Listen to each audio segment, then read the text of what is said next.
এশারের পরে চলে গেছে। তো মালিক ইবনে দিনার রহমতুল্লাহ আলাইহি বলেন, আমি বসা ছিলাম মসজিদে,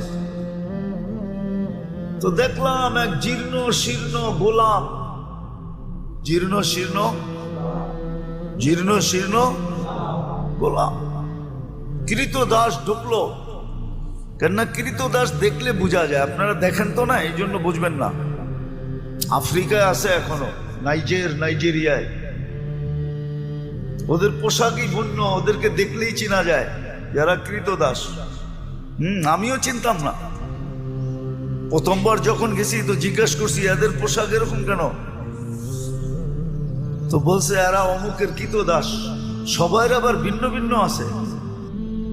তো ওই দেশে এরকম বোঝা যায়, প্রত্যেকের আলাদা, গোলামের কৃতদাসের আলাদা আলাদা ইউনিফর্ম আছে, দেখলে বোঝা যায় এটি ওনার। তো কৃতদাস দেখলেই বোঝা যায়। আইসা ঢুকছে, সাধারণভাবে 2 রাকাত নামাজ পড়ছে। ওরা হাত উঠায় বলতেছে, আল্লাহ বৃষ্টি বন্ধ করছো তো বন্দা তোমার কাছে হওয়ার জন্য। বৃষ্টি বন্ধ করছো কেন? আরে ভালো মতে বোঝেন, বন্দা তোমার।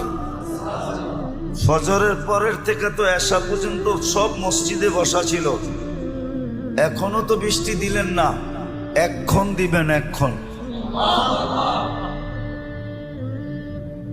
তো মালিক ইবনে দিনার রহমতুল্লাহ আলাইহি বলতেছে, ও বলতেছে এক্ষণ দিবেন, ও বলতেছে আর আকাশে গর্জন উঠতেছে, নামছে ঝুমঝুমায়া বৃষ্টি। আমিও আটকায় গেছি, ও আটকায় গেছে।